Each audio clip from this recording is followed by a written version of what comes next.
Alright, so back with another few videos here. Easter today, I'm really going to try to put out at least 1 to 2 videos a week, okay? Hopefully more, but just very difficult with the time schedule and stuff like that. But you can almost expect at least 1 video a week, okay?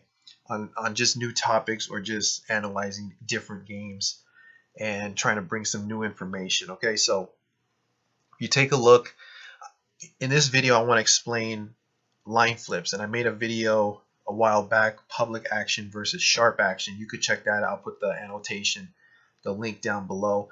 Very good video on something similar, but I never really went into detail about line flips. Okay, and if you're new to this is a very good way to start, because this will help a lot in determining whether or not you're on a sharp action play or a public action play. Okay, and the disclaimer obviously would be you still have to put in the research. You still have to figure out why, and what are these lines moving for what reason. Okay, but if you put in the research, you can definitely this basically will support your reasoning. Okay, once you've done the research. Okay, so this line move right here. Okay, I'm going to talk about 3 basketball games that we just recently had. Okay, but first I want to talk about this football game, because this was a sharp action play. I'm going to give you one example of what a sharp action play was. Okay, so Virginia Tech and Miami, Florida. Okay, now at the time, Virginia Tech, if you go to their statistical rankings, their power rankings, they were the better team at the time. Okay, just because they're seeded number 13, they're a 13 rank compared to a 9 rank. The algorithm that the line makers use, they do not go by the rankings. Okay, they go by the power rankings. They don't go by the seedings that they're in. Like, for instance, the AP poll, they don't go by that. They go by the statistical power rankings. That's how they set the lines. Okay, so don't let this confuse you. Even though they say that Virginia Tech is ranked 13, Miami is ranked 9, Virginia Tech should be the favorite on the road here, which they are. They're a 2.5-point favorite on the opener, and it flipped to Miami. So there's sharp action coming in on Miami here. Okay, because the public is not going to bet on a team that is supposed to be a lot worse. Okay, so this would be an example, a good example of a sharp action play. Obviously, with the research, you would find that out as well. But Virginia Tech here, if you go back and look at November 4th, 2017, and you look up their power rankings, their statistical power rankings, at the time, they had a higher statistical rating than Miami did. Okay, so this is an example here of a sharp action play.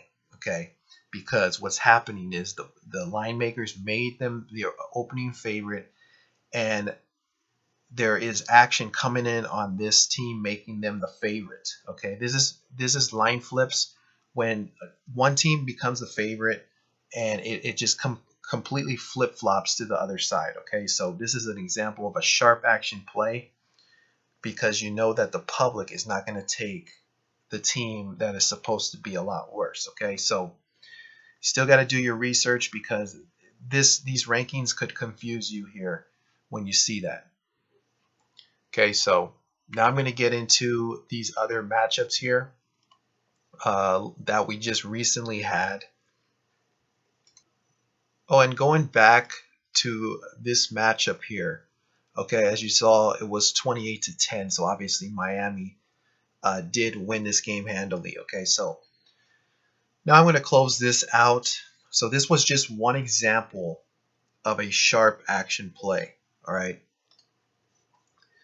So now that we're into the NBA, and these are more recent games, okay, these are typically all public action play. I'm going to show you now what are public action play. And normally the public is not going to be right. Okay, so what I normally do in these games, in these type of games, is I just sit back and wait.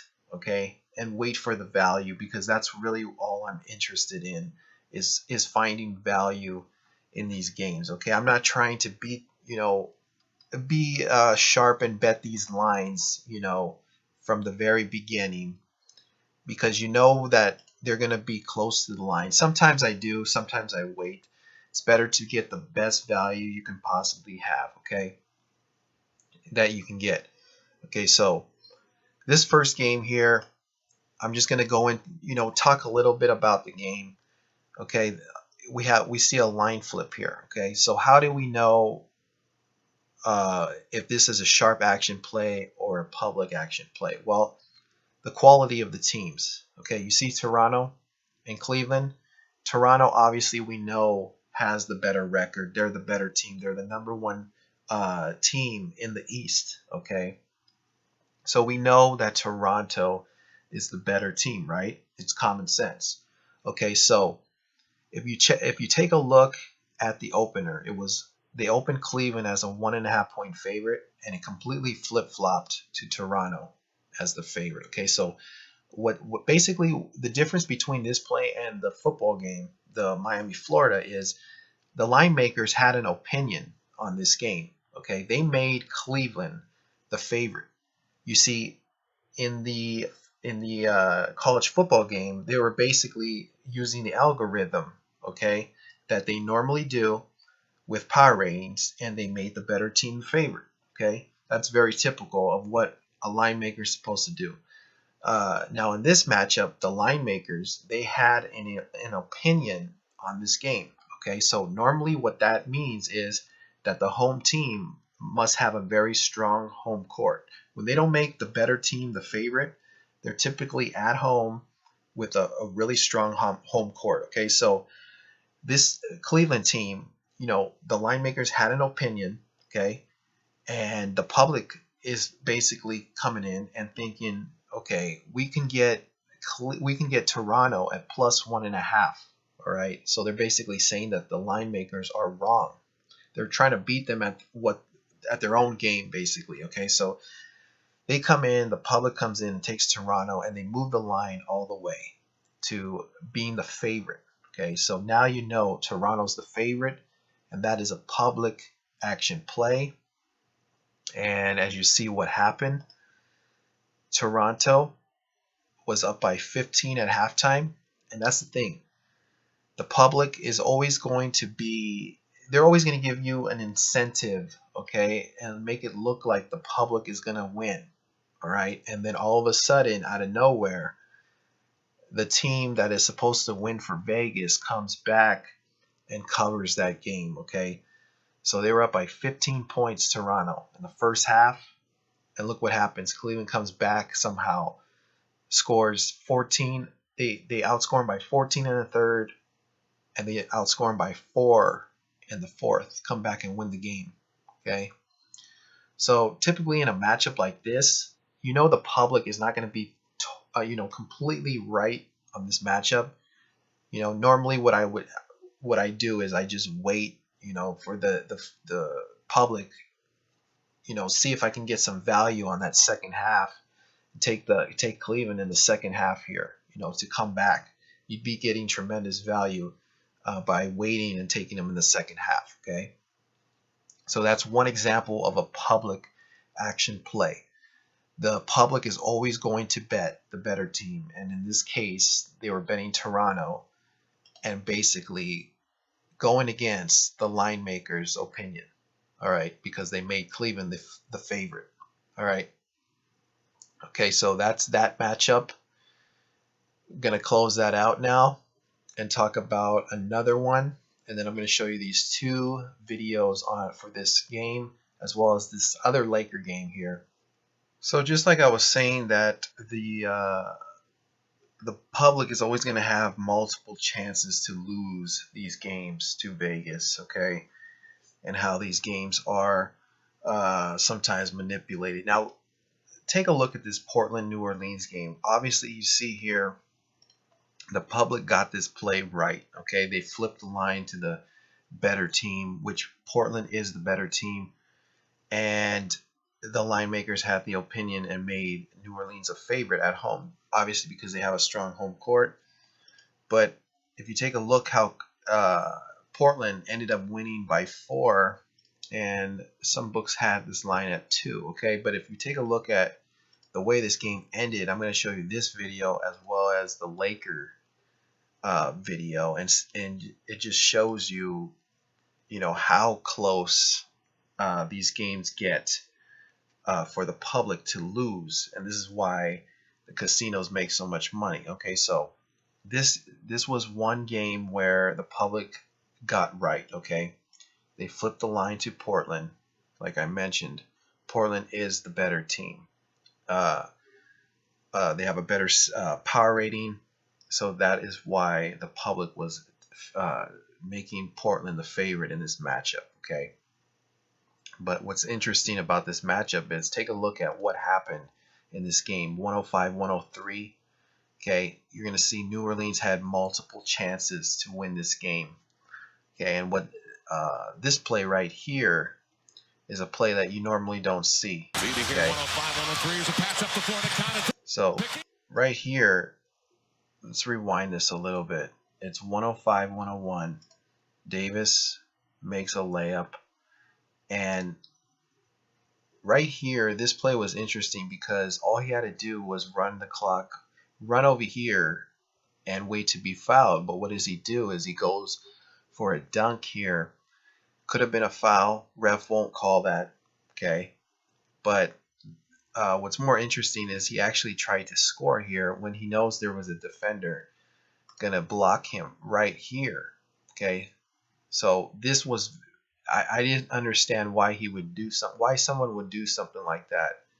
But then when you take a look and go back and you see how much money was taking Portland, all the public, then you know why. Okay, you see that? It's all psychological. He goes for this dunk here. It gets blocked. Now the Pelicans have a chance to tie or take the lead, which they do. Have 2 chances at it, and they both miss 3-pointers. Okay, so this shot right here is going to be a miss, and then notice how Lillard, okay, they tip the ball, and then he gets another chance at a 3 here, and he missed it. Okay, so the public was very fortunate to win this game because obviously they're going to foul. Lillard's going to make both free throws. But just like I'm explaining, that's how close these games can get, and why the public is wrong more often than not. Because the casino, the underdog is always going to play for the casinos, and that is why New Orleans, stayed in that game till the very end. Okay, there was way too much money on Portland here. That is why New Orleans. They were definitely the play in this game. The public got lucky on this one. So now I'm going to go to the Laker game, okay? And you'll see here, this looked like another controlled game. All right, so this line opens at the Lakers -1, flips to Milwaukee -1.5. Obviously, Milwaukee is the better team. Lakers have a losing record. Milwaukee came off a back-to-back too as well, but the public was still betting Milwaukee here. Okay, so it's all public money taking Milwaukee. All right. Now, if you take a look at this game, Milwaukee got off to a big lead. Okay, same as that other matchup I showed with Toronto and Cleveland. Big lead. They were up by 15 or so at halftime, 11, I believe.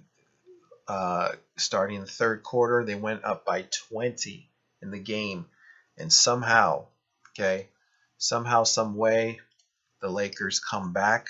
As you see it right here, they're up by 11 at half. Milwaukee, Lakers come back in the fourth quarter, outscoring by 14, something very unrealistic.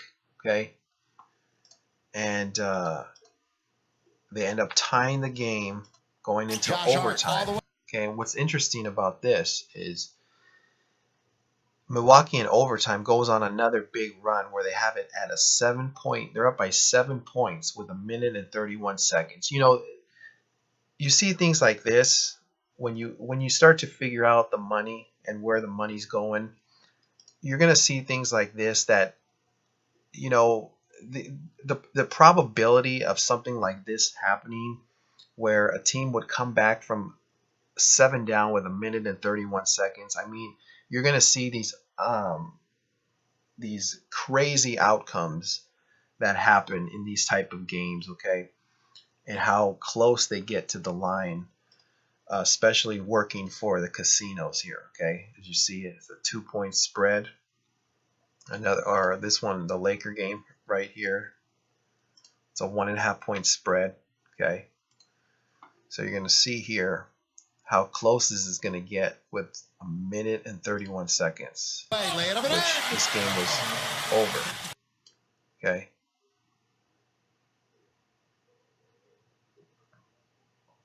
So somehow the Lakers get it to a 2-point game here with the ball. So they're up basically 7 points. Milwaukee's up 7 points here. All right. And somehow with 1 minute and 31 seconds, the Lakers have a chance to tie the game. Same exact thing as Milwaukee. Or same exact thing as the Portland game, the Portland matchup. Okay. So there he misses the 3. Okay. Now they're up by 4 here. They foul. And then Milwaukee ends up giving them an easy shot here to get it to a 2-point spread. And look how close it got. 1.5. Okay. So, see, that's how close they get him. That's how close they get these games. But see, the point of it is they covered the second half. So they got half of this money back, the casinos, on this matchup. Okay.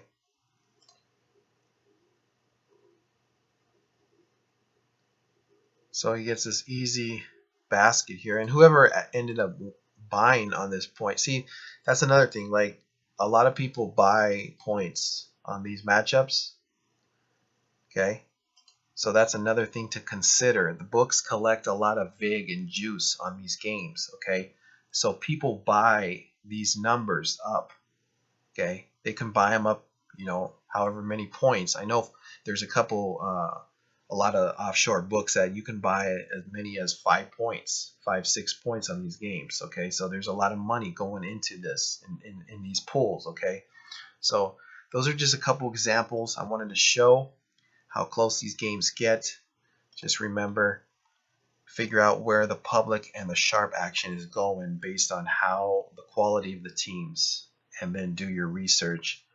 That's the best way to figure out these games. So, okay, one thing I forgot to mention here, okay? If you take a look at the line history, look what happened.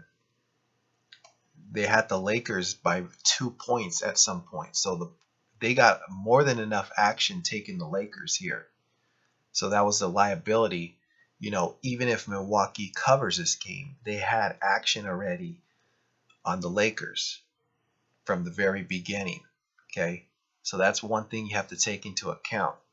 They're getting basically multiple actions. So just because you see the line moving a certain direction, that doesn't mean that it's lopsided.